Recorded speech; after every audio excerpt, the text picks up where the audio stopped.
샬롬, 드럼, 드러머, 드러밍 두 번째. 오페라에서도 스네어 드럼을 사용했다. 프랑스 파리 출신의 작곡가 마랭 마레의 오페라 알시오네에서 처음으로 스네어 드럼이 등장했다. 스네어 드럼의 롤, 스틱을 악기 위에서 연속으로 튕기며 굴러서 소리를 내는 주법을 이용해서 포퐁 소리를 표현했는데, 이것은 당시 많이 사용하던 군악 태풍의 리듬이 아닌 효과음으로 스네어 드럼을 사용했다는 점에서 큰 의미가 있다. 이 효과음은 현재에도 각종 시상식에서 흔히 들을 수 있다. 이탈리아의 작곡가 로시니의 곡에서도 스네어 드럼이 많이 등장했는데, 그중 오페라 도둑같이의 서곡에서 첫 두 마디가 스네어 드럼의 독주로만 채워져 있다. 이것은 드럼이 오케스트라 안에서 리듬을 담당하거나 효과음을 연주하는 것이 아닌 독주 악기로서의 가능성을 보여준 것이다. 19세기 프랑스의 인상주의의 영향을 받은 작곡가들이 타악기가 오케스트라의 색깔을 만들 수 있다고 생각했고, 스네어 드럼을 포함한 타악기에 주목하기 시작했다. 프랑스 작곡가 모리스 라벨이 볼레로라는 곡을 보면 스페인 민속 춤곡풍으로 4분의 3박자의 느리고 독특한 리듬을 처음부터 끝까지 스네어 드럼으로만 연주한다. 두 마디의 볼레로 스페인 춤곡 리듬이 169의 대풀이 되는 것이다. 클래식 음악에서 스네어 드럼은 민속 음악풍과 군대 행진 곡풍의 리듬을 연주하거나 주 리듬을 보조하거나 악상을 강화하고 효과음을 내기 위해 쓰이기 시작했다. 하지만 점차 악기가 발달하고 브러쉬를 사용하거나 람숏으로 연주하는 등 다양한 연주법을 만들어내면서 20세기 이후 음악에서는 그 역할을 더욱 인정받게 되었다. 이는 하나의 독립된 독주 악기로서 발전할 수 있는 바탕이 되었다. 20세기 초 음악의 대중화 드럼 세트의 탄생. 클래식 음악에 대해 문외한이더라도 중고등학교 시절 음악 시간에 배운 고전 음악의 아버지 바흐와 음악의 어머니 핸델, 하이드, 모차르트, 베토벤 정도는 쉽게 떠올릴 수 있을 것이다. 물론 라벨과 바그너 같은 이름을 기억하는 사람도 있을 것이다. 모두 유럽의 클래식 작곡가들이다. 이들은 거의 대부분 작품 활동을 지원하는 후원자가 있었다. 후원자는 주로 부와 권력을 가진 귀족이나 왕족 혹은 왕이었다. 18세기 말의 작곡가 하이드를 예를 들면, 하이드는 헝가리 최고의 귀족 파울 안토 에스테르하즈 공작에게 고용되어 최상의 환경 속에서 35년 동안 안정적으로 음악을 만들 수 있었다. 음악을 연주하는 오케스트라 연주자들 역시 마찬가지였다. 후원자에게 고용되어야 안정적인 생활과 음악 활동을 보장받을 수가 있었다. 수많은 악극을 만든 독일의 작곡가 바그너도 그랬다. 바그너가 만든 오페라 니베룽겐의 반지, 1874년 소설과 영화로 유명한 반지의 제왕이 이 오페라에서 영감을 얻었다고 한다. 모든 곡을 완주하려면 나흘이 걸리는 대작이다. 오케스트라와 오케라 단원만 해도 100명이 넘었다고 전해진다. 나흘 동안 노예 수백 명이 무대 장치와 파이프, 오르간, 풀물을 움직였다는 기록도 있다. 파이프 오르간은 어마어마하게 크기 때문에 길고 큰 파이프를 통과해서 큰 울림을 낼 수 있는 정도의 압축 공기가 필요하다. 지금은 이 압축 공기를 얻기 위해 전기 모터를 사용하지만 19세기까지는 커다란 풀물을 사람의 힘으로 움직여 압축 공기를 만들었다. 이 역시 당시 바이에른 국왕 루드비 2세의 전폭적인 후원이 있었기에 가능한 일이다. 하지만 미국은 상황이 달랐다. 철저히 흥행으로 좌우되는 대중예술 시장이 형성되어 있었다. 왕족이나 귀족이 아닌 일반 시민이 음악의 주된 소비자였고, 자본주의 시장 경제 체제 안에서 음악 산업이 시작됐다. 본래 초기의 미국 음악은 군악대인 마칭 밴드, 행진하면서 연주하는 밴드를 기반으로 성장했다. 마칭 밴드에서 드럼은 스네어, 베이스, 심벌즈, 팀파니 파트로 구성되어 있었다. 실제로 연주할 때는 야외에서 소총부대 의장대와 함께 연주자들이 연주하며 행진하는 형식이다. 그러나 일반 시민이 즐기는 음악은 연조리나 유람선에서 연주하는 소규모 밴드 음악이었다. 1940년대 말부터 LP 레코드를 일반적으로 판매하기 시작했다. 이전까지 초창기 미국 음악 시장에서는 주로 악보집을 판매하는 방식으로 음악이 유통되었다. 작곡가가 자신의 곡을 피아노 악보로 만들어 판매하는 것이다. 우리나라에서도 1920년대 작곡가 홍남파 등이 상해에서 재즈 밴드의 악보를 들어와 밴드를 구성해 연주하기도 했다. 과거에는 유럽의 귀족들이 전속 오케스트라를 소유하고 유지했지만 소규모 밴드는 그런 방식이 아니었다. 연주자들은 주요 도시로 직접 연주 여행을 다니고 악보를 팔아 돈을 벌었다. 이것이 당시의 흐름이었다. 따라서 연주자들은 쉽게 이동할 수 있어야 했고 경제적 타산도 맞추어야만 했다. 그래서 밴드의 편성도 달라지기 시작했다. 군악 때는 야외에서 풍부한 음량과 다이나믹한 음악을 들려주기 위해 관악기와 타악기만으로 구성되었다. 하지만 실내에서 주로 연주하는 작은 규모의 밴드는 피아노, 더블 베이스 등 소리가 작지만 섬세하게 표현할 수 있는 악기만으로 구성이 이루어졌다. 드러머는 행진 운동의 연주 스타일을 그대로 차용하면서 뺄 것은 빼고 남길 것은 남기는 식으로 음악을 편곡했다. 게다가 혼자서 연주할 수 있는 방식은 연주법을 발전시켰다. 손과 발을 자유롭게 움직일 수 있도록 악기의 형태로 바꾸었다. 몸에 메거나 손에 들고 연주하는 대신에 악기를 받침대에 올려놓고 연주하게 되었으며 일어서서 걸으며 연주하는 대신 의자에 앉아서 페달을 밟았다. 드럼 세트가 등장한 초기에는 베이스 드럼과 스네어 드럼을 조합해 양손으로 행진 음악을 거의 그대로 연주했다. 이후에 작은 스탠드를 이용해 심벌도 추가했지만 페달이 발명되기 전까지 양손만을 이용해서 연주했다. 베이스 드럼을 연주하는 페달은 비터 공이를 연주한 줄을 발에 끼워 잡아당겨 소리를 내는 원시적인 도구로 시작했다. 그러던 것이 미국 시카고 출신의 윌리엄 루드윅이 1910년에 도르래 방식으로 작동하는 페달을 발명해 지금에 이르게 된 것이다. 루드윅은 다양한 타악기와 드럼 하드웨어 등을 발명했으며 이 드럼 세트 표준 구성을 완성하는 데 큰 공헌을 했다. 현재까지 그 명성을 이어줘 루드윅 브랜드는 드러머들에게 역사와 전통을 가진 글로벌 명품 브랜드가 되었다. 제1차 세계대전 이후 스윙 시대의 빅밴드와 댄스 음악, 19세기 말부터 20세기 초에 미국 흑인의 전통음악과 유럽의 음악이 결합하면서 재즈가 탄생했다. 재즈는 미국 루이지애나 주의 뉴올리언즈에서 시작되었다. 뉴올리언즈는 규모가 큰 항구 도시로 당시의 각지에서 다양한 인종의 사람들이 돈벌이를 하기 위해 모여들었다. 당시 미국은 다른 유럽 국가들과 마찬가지로 노예 제도가 있었고 이로 인해 아메리카 대륙에 살게 된 흑인들의 리듬과 백인들의 행진곡 리듬이 합쳐서 스윙 리듬이 만들어졌다. 스윙은 정박자보다 약간 느리거나 빠르게 엇박자로 진행하면서 만들어진 재즈 음악의 대표 리듬이다. 과거 노예였던 흑인들의 후예가 재즈 음악을 전적으로 만들어 보고만 볼 수는 없는 것이다. 당시 미국에서는 아프리카 흑인과 에스파니아 프랑스 백인 사이의 혼혈인을 크레올이라 불렀는데 이는 거의 백인과 사회적 위치가 동등했고 유복한 환경에서 지냈으며 유럽에서 고등교육을 받은 사람도 많았다. 오케스트라 주의자이자 피아니스트였던 카운트 베이스와 밴드 리더이자 트럼펫 연주자였던 마일즈 데이비스가 대표적인 인물이다. 카운트 베이시는 피아노를 전공한 어머니에게서 피아노를 배웠고 마일즈 데이비스는 치과 의사였던 아버지의 도움으로 어린 시절부터 악기를 배우다가 줄리어드 음악에 입학한 후에 본격적으로 재즈 연주자로 활동하기 시작했다.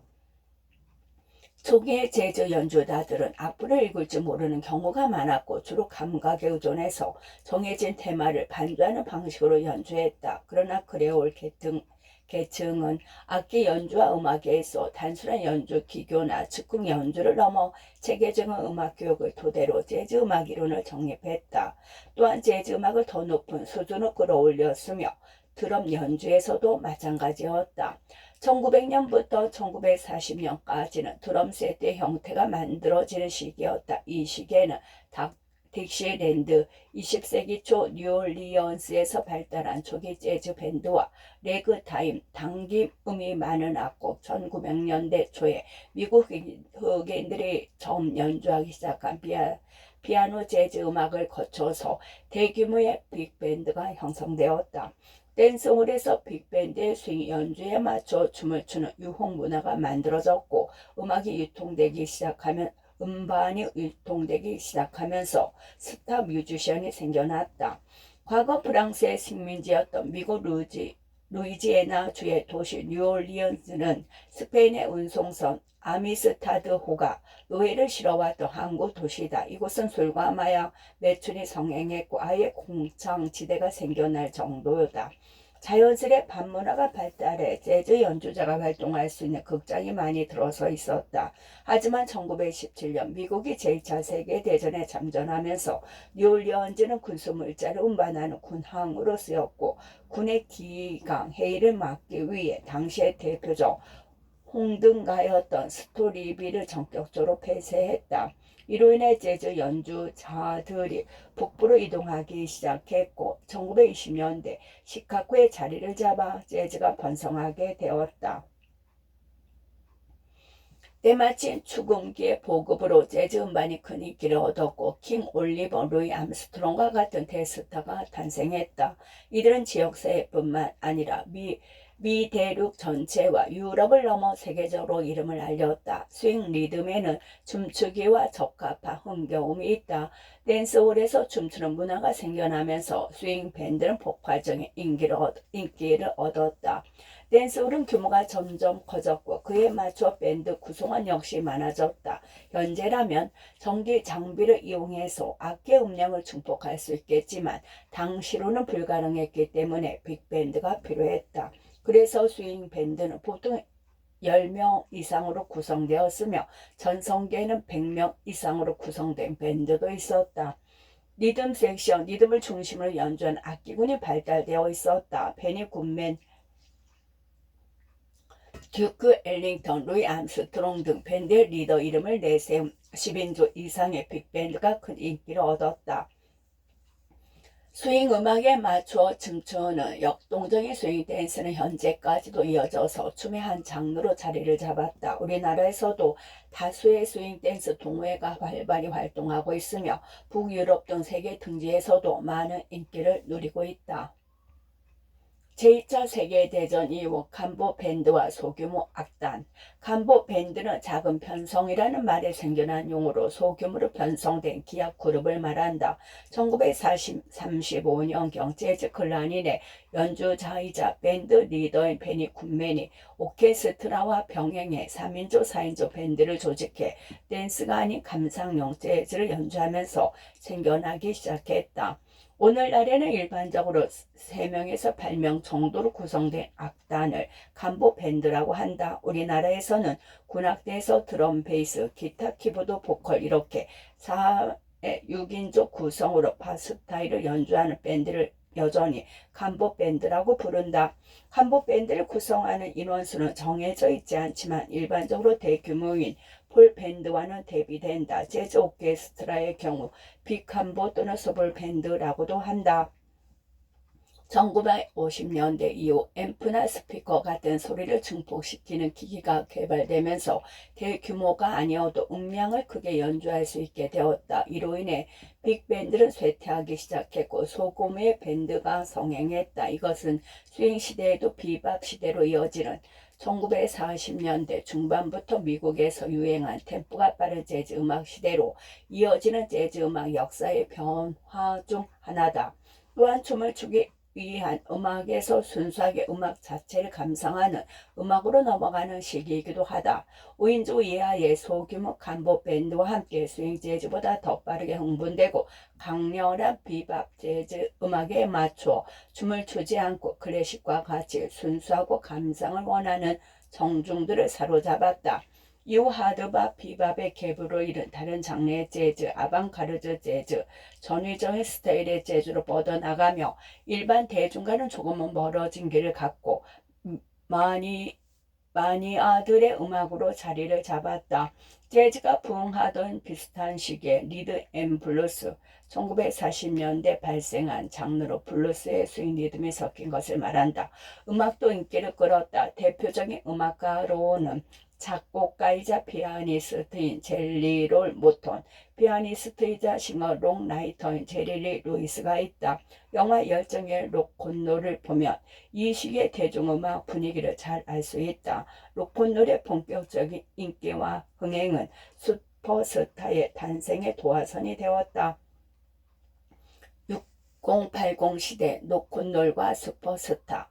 엘비스 프레슬리는 흑인 뮤지션들이 연주하는 리듬 앤 블루스 음악의 로큰롤, 1950년대 발생해 전 세계적으로 유행한 대중음악으로 접목시킨 최초의 백인 음악가이며, 이로 인해 로큰롤은 전 세계적으로 인기를 얻으며 대중 속으로 파고들었다. 프레슬리가 흑인 음악을 성공적으로 소화낼 수 있었던 것은 그리 넉넉지 않은 가정 환경 때문이라 할 수 있다. 흑인들 거주지에 살면서 그들이 다니는 교회 성가대에서 노래를 배워 자연스레 흑인의 음악적 감성과 리듬을 익혔다. 프레슬리는 데뷔한 1950년대부터 갑자기 사망한 1977년까지 세계적인 스타 뮤지션이자 연예인이었고, 세상을 떠난 지 수십 년이 지난 지금까지도 그의 음악은 끊임없이 사랑을 받고 있다. 엘비스 프레슬리의 영향으로 비틀즈도 탄생했다. 비틀즈는 영국 리버풀의 조그만 펍에서 엘비스 프레슬리의 노래를 따라하며 음악을 시작했다. 존 레논은 엘비스가 없다면 비틀즈도 없을 것이다 라고 말했다. 1964년 비틀즈가 전 미국을 방문한 이후로 전 세계 정중들은 비틀즈가 생산해낸 또 다른 방식의 로큰롤에 열광했다. 대중은 클래식함 속에서도 록의 저항 정신과 시대 정신이 담긴 세련된 음악에 폭발적인 호응을 보였고, 로큰롤은 바야흐로 전성기를 맞이했다.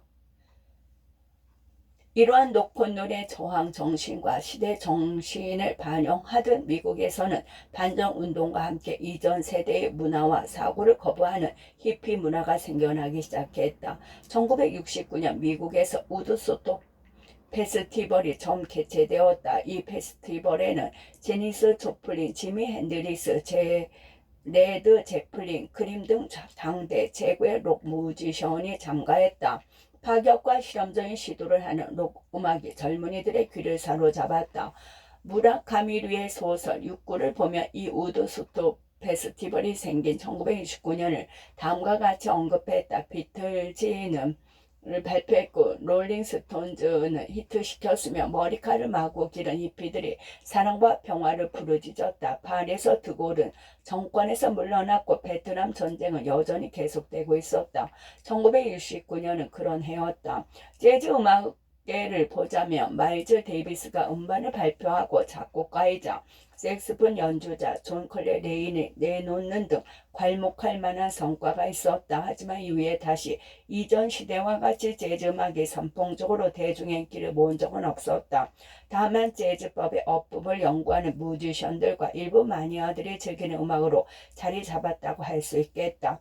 비밥 시대의 드럼 연주 스타일은 드러머 맥스 로치가 연주했던 것처럼 18인치, 20인치 정도로 사이즈가 작은 베이스 드럼과 12인치의 스몰 탑을 사용해 피치가 높았다. 드럼 솔로잉을 할 때 통통 튀는 느낌으로 멜로디컬하게 즉흥 음악을 하는 것이 대부분이었으며, 주로 스윙 리듬을 이끌어가는 라이드 심벌의 음색과 터치가 중요했다.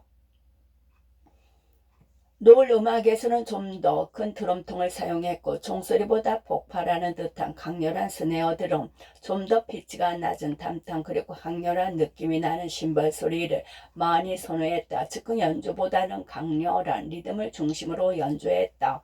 음향 기술의 발달로 드럼 세트를 구성하는 악기에 각각의 마이크를 설치해 더욱더 멀리까지 전달할 수 있게 되었다. 이전에는 100에서 100명이 춤출 수 있는 댄스홀에서 연주자 100명이 음악을 연주했다고 한다면 이제는 연주자가 단 한 명이라도 10,000명이 넘는 관객이 동시에 한 장소에서 음악을 감상할 수 있게 되었다. 라이브 콘서트뿐만이 아니라 스튜디오에서 녹음을 할 때에도 연주하는 그대로를 담을 수 있기 때문에 전보다 더욱 정교한 연주를 추구하게 되었고, 이는 자연스럽게 연주 기법의 발전으로 이어졌다. 21세기 전자악기와 음악의 진화. 1983년 미국의 롤랜드사에서 센서를 삽입한 고무 재질 패드와 모듈레이션을 연결해 드럼 세트와 같은 형태의 전자 드럼을 최초로 출시했다. 처음에는 센서가 둔감해 같은 패드상에서 타점이 다른 톤의 변화, 주법에 따른 강박과 약박과 같은 소리의 차이를 만들어낼 수 없었다. 하지만 기술의 발달함에 따라 현재 비교적 여러 톤을 들려주고 있다. 또한 드럼 세트에 전자 패드를 설치해서 페커션 세트를 대신해 효과음을 연주하기도 한다.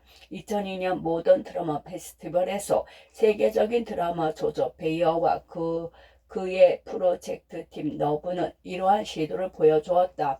드럼과 베이스의 라인이 강조된 테크노 음악의 리얼 드럼과 패드 형태의 샘플러를 연결해 연주했다. 아쿠스틱 악기와 전자음악의 융합을 시도한 것이다. 심플러는 신디사이저와 같은 전자 키보드와 같은 원리로 작동한다.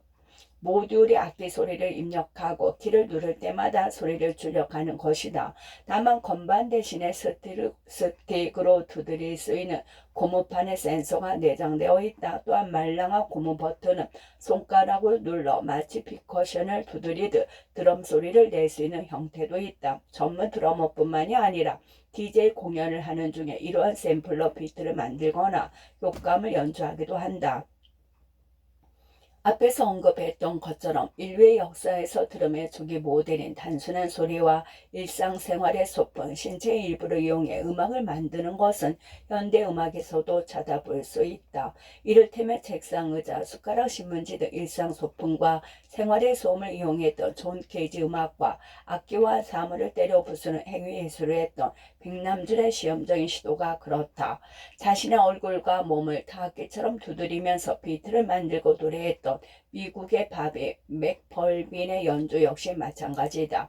6명의 드러머와 아파트라는 달평 10분짜리 스웨덴 단편 영화가 있다. 주인이 잠시 자유를 비운 아파트에 드러머 6명이 10분 타이머를 맞추고 습격한다. 그러고는 집안의 사물들을 이용해서 신나게 리듬을 만들어낸다. 주방의 물건들을 두드리고 돌리면서 묘기를 부리고 진열장을 열고 닫으면서 전등의 스위치를 이용해 소리를 만들기도 하고 청소기 소리로 연주를 하기도 한다. PT의 흐름에 따르는 화면 구성과 재치 넘치는 연주법이 10분 동안 눈을 뗄 수 없게 만드는 영화다. 영화를 보고 나서는 끊임없이 컴퓨터 자판을 두드리거나 볼펜 버튼을 달깍거리면서 놀고 싶어지는 재미있는 작품이다. 이 영화는 이후에 더욱 탄탄한 스토리와 풍성한 음악으로 발전시킨 사운드 오브 노이즈라는 장편 영화가 탄생하는 바탕이 되었다. 한국을 대표하는 타악기 연주 공연은 잘 알려진 바와 같이 난타다. 1997년 10월 호암 아트홀에서 처음 공연을 시작으로 지금까지 이어지고 있으며 아시아 최초로 뉴욕 브로드웨이에서 공연을 하기도 했다. 현재는 명동, 제주, 홍대, 충정로, 판권, 뉴욕에 전용관을 두고 상시로 공연을 하고 있다. 2015년 1월에는 1,000만 관객을 돌파했다. 대사가 하나도 없는 넘버럴 비언어그 뮤지컬 작품으로 어느 문화권에서도 어려움이 없이 스토리를 이해할 수 있어 외국인과 내국인 모두에게 인기 있는 작품이다. 제2장 연주법의 발전. 더블 드러밍 연주혁명. 야외에서 군악대 형식으로 연주했던 드럼은 실내에서 연주하게 됨에 따라 연주법이 달라졌다. 드러머는 8명 이상이 했던 타악기 파트를 혼자서 커버해야 했다. 이로 인해 양손을 이용해 왼손과 오른손이 각각 다른 두 각기 악기를 연주하는 더블 드러밍 주법으로 만들어졌다. 한 사람이 한 가지 악기만 연주하던 이전의 주법이 단선율이었다면 양손으로 두 가지 악기를 동시에 연주하는 더블 드러밍은 화음을 연주하는 폴리포닉 개념인 것이다. 연주하는 악기 개수만 늘어난 것이 아니라 현대 드럼 세트에 조석을 놓은 연주 개념의 혁명을 이룬 별명이었다. 1890년대를 지나 1900년대에 접어들면서 다양한 인종들이 어우러졌고 그러면서 리듬이 조금 더 복잡한 레그타임 음악이 유행했다. 레그타임은 다채로운 싱코페이션을 연주해야 했으므로 베이스 드럼과 스네어 드럼만으로 이루어진 세트에서 금북과 심벌, 그 외 몇 가지 악기가 추가되었다. 하지만 여전히 양손을 사용하는 투웨이 코디네이터 기법을 사용했고 양손만으로 마칭 밴드의 드럼 연주를 흉내내어 연주했다. 페달을 이용한 포웨이 코디네이터, 타악주자 8명이 각각 한 종의 악기를 들고 연주한다고 했을 때 최대 8가지 소리가 동시에 울린다. 이렇게 하면 같은 리듬을 표현하더라도 음량이 크고 연주가 화려해진다. 드러머 한 명이 양손과 양발을 사용하는 드럼 세트에서는 동시에 최대 4가지 소리를 낼 수 있다. 따라서 악기 4개로만 리듬의 특성을 표현해야 하므로 리듬을 구성하는 뼈대만 남기고 불필요한 구성 요소는 모두 제외시켰다. 그러면서 빈틈없이 연주를 해야 했다. 자연스럽게 타악기로 하는 리듬 연주는 현대적으로 바꾸기 시작했고 새로운 주법을 발전시켰다. 바로 포웨이 코디네이트. 마치 사지가 분리된 듯이 움직이는 주법으로 양손과 양발의 협응 능력이 매우 중요하다. 피아노 연주자는 양손으로 점과 곰의 건반을 오가며 연주를 한다. 파이프 오르간 연주자는 이에 더해 양발로 베이스를 동시에 연주해낸다. 양손과는 별개로 마치 다른 사람이 연주하는 것처럼 느껴질 정도다. 오른손으로 곰의 멜로디를, 왼손으로 중음의 화음을, 발로 저음의 베이스 멜로디를 동시에 연주하는 것이다. 이는 양발과 양손을 사용해 드럼 세트를 연주하는 것과 흡사하다. 드럼 세트의 출현은 당시의 밴드 경영과 공연 기획에 있어서 매우 경제적으로 도움이 되었고 그래서 더 효율적으로 진화했다. 4-5명의 역할을 한 명이 해낼 수 있었기 때문에 고용주 입장에서는 경제적으로 이득이 분명했다. 이로 인해 많은 연주자들이 일자리를 잃게 되었다고 한다. 2명이나 4명이 연주할 악보를 한 사람이 연주해내기는 정말 어렵다. 하지만 한 사람이기 때문에 새로운 스타일의 연주 기법을 발전시킬 수 있었고 여러 연주자들의 합주만으로 표현하기 어려운 감성과 섬세한 느낌의 더 개인적인 성향을 반영해 표출할 수 있게 되었다. 이것이 현재까지 이어지는 드럼 세트 연주 기법의 뿌리가 되었다. 군악대에서 베이스 드럼은 음정을 조절할 수 없는 낮은 소리에 쿵쿵하는 어택, 음은 발생, 지속, 소멸의 3단계로 나뉠 때 음이 처음 발생하는 부분 음만을 표현할 수 있었다. 오케스트라에서는 보통 통의 둘레가 40인치 이상으로 큰 베이스 드럼을 사용한 반면에 마칭 밴드와 군악대에서는 18에서 20인치 정도를 사용했는데 소리를 크게 내기 위해 여러 개를 배치했다. 다시 말해 소리를 더 크게 내기 위해 금붕 4개를 연주자 4명이 동시에 연주한 것이다. 스윙 밴드가 생긴 초창기에는 아직 음향 기술이 발달하지 않았기 때문에 공연할 때 악기에 마이크를 설치하지 못해 더블 베이스 소리를 멀리 떨어진 곳까지 전달하기 어려웠다. 그래서 드럼 연주자가 더블 베이스 소리에 맞춰 베이스 드럼을 아주 약하게 연주했다. 더블 베이스의 낮은 음은 뒷받침해서 마치 크게 연주되는 것처럼 느끼게 해주었는데 이를 패더링이라고 한다.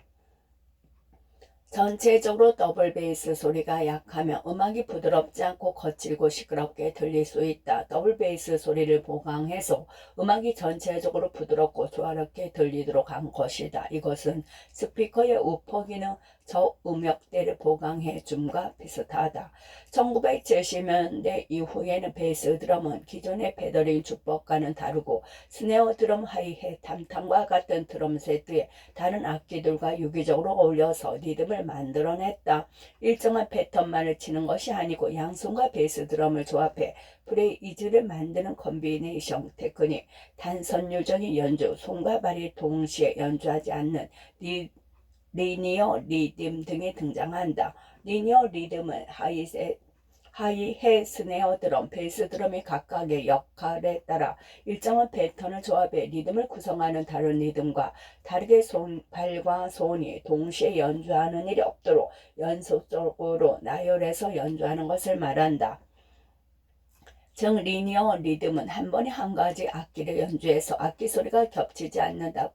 다른 보통의 리듬은 손과 발을 한꺼번에 움직여 몇 가지 악기가 한꺼번에 울린다. 하이햇, 오른손으로 일정한 패턴을 유지하고 거기에 스네어 드럼, 베이스 드럼을 추가해 리듬을 만드는 경우가 많다. 반면에 리니어 리듬은 불규칙한 패턴이기 때문에 더 까다로울 수밖에 없다. 리니어 리듬을 이해하고 익숙해질 때까지 연습해야 하는 이유다. 드럼 세트는 양손과 양발을 사용해서 제대로 낼 수 있는 4가지 소리를 실어냈다. 여기에는 자유로운 악기의 이동, 정확한 타이밍, 사지의 독립성이 필요하다. 각각의 음이 독립적으로 소리를 내기 때문에 음색의 변화가 많고 피치, 악기의 음정 높낮이가 자유롭게 바뀌기 때문에 더 화려한 느낌을 준다. 다양한 리듬 스타일을 이미 익힌 상태라면 더 화려하고 효과적으로 표현하기 위해서 리니어 리듬을 연습해 보는 것도 좋다. 연습을 통해서 화려한 브레이즈를 얻을 수 있을 뿐만이 아니라 상하지를 독립적으로 움직이는 요령을 습득할 수 있다. 패턴이 일정하고 단순한 리듬만 연습하면 이런 리듬 외에는 연주할 수가 없거나 조금만 리듬이 달라져도 연주하기 어려울 수 있다. 불규칙한 패턴을 연주하려면 움직임이 더 유연해야만 한다. 보통 패턴이 있는 리듬만 연주하면 드럼 세트에서 탐탐이나 심벌로 이동하며 연주하는 것은 어렵게 느끼고 부자연스럽게 연주하는데 리니어 리듬을 연습하며 드럼 세트에서 악기를 이동하며 연주하는데 좀 더 능숙해질 수 있다. 리니어 리듬을 전문적으로 다룬 교재와 연주 동영상, 레슨 동영상 이미 수없이 많다. 예전에 연주해본 곡의 일정 부분을 리니어 리듬으로 바꿔 연주해 보는 것도 재미있을 것이다. 모올러 주법을 통한 체계와 모올러 주법을 간단히 설명하자면 바로 힘 빼기와 효율적인 움직임이라고 할 수 있다. 스틱으로 악기를 쳤을 때 튕겨 나오는 바운딩을 이용해 좋은 울림을 만들고 연주자의 에너지를 전략해서 장시간 동안 계속 연주할 수 있도록 미국의 모올러가 고안해낸 드럼 주법이다. 군악대 출신이었던 모올러는 행진하면서 연주하는 연주자를 위해 악기 연주 시 움직임에 대한 이론을 정리했으며 부상을 방지하기 위한 훈련법까지 제시했다. 몰르는 1886년 미국 뉴욕주의 알바니에서 태어나서 피아노를 시작하면서 음악의 길을 걸었다. 스네어 드럼을 배우던 중 1898년 발발했던 미국과 스페인 전쟁에 참전했고 이후 뉴욕으로 이주해서 많은 연주 활동을 했다. 군악대에 복무하던 중에 미국 남부 전쟁 때 군악대 음악을 정리해 드럼 에퀴드를 출간했다. 이것이 바로 몰러 메소드, 몰러 테크닉이라고 하는 몰러 주법에 대한 최초의 자료다.